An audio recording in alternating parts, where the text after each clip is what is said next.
All right, let's talk about something huge, free market capitalism.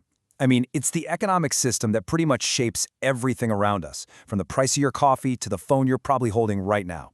So we're going to break it all down, what it is, how it really works, and what it all means for, us. Okay, so think about this. You're in a store, right? And you're just staring at this wall of like 100 different types of cereal. Ever wonder why? Or how about that brand new gadget you've been eyeing? You wait a few months and boom, the price drops. What's up with that? Well, believe it or not, the answer to both those things is wrapped up in this big idea of free market capitalism. So let's get into it. We hear this term thrown around constantly, free market capitalism, but what does it actually mean? Let's decode this thing. Basically, at its core, it's a system built on some really powerful but pretty simple ideas. The main thing is that private people and businesses, not the government, own all the stuff that makes things. You know, the factories, the equipment, even the ideas themselves. And their number one goal? To make a profit.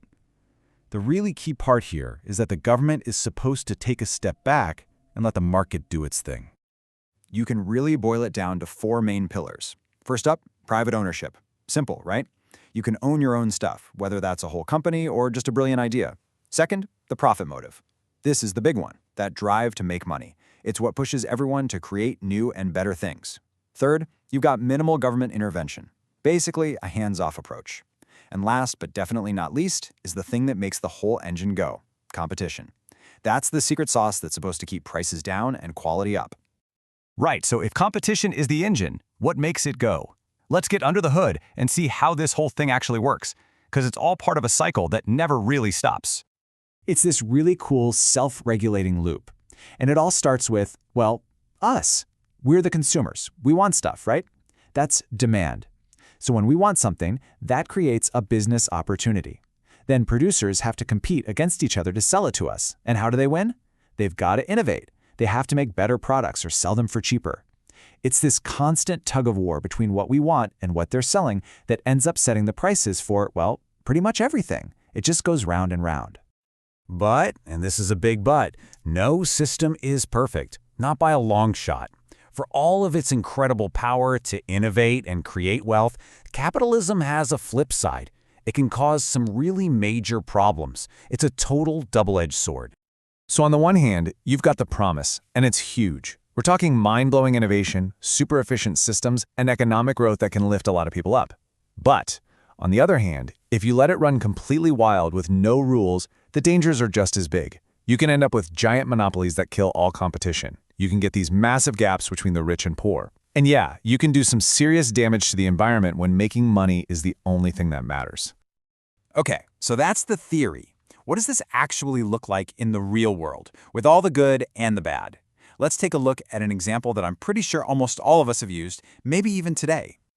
Yeah, I'm talking about Amazon. Honestly, you'd be hard-pressed to find a better or bigger modern example of free market capitalism in action. I mean, think about it. Amazon is a perfect case study for everything we just talked about. It was born out of intense competition, and it thrives on it. It never stops innovating, right? One-day shipping, Alexa, cloud services, all of it is designed to get our business and keep it. It changes on a dime based on what we want, and it all happens in this gigantic, worldwide marketplace.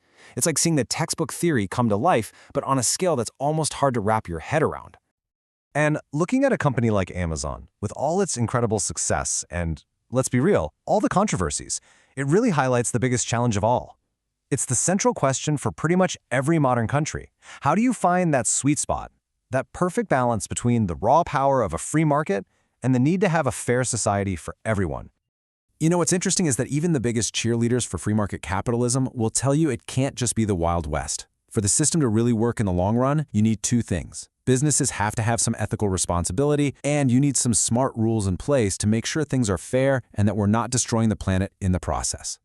Which brings us right back to that huge lingering question, the one that economists and politicians and all of us argue about all the time.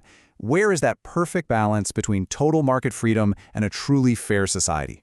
There's definitely no simple answer, but finding it, well, that's the ongoing challenge that shapes the world for every single one of us.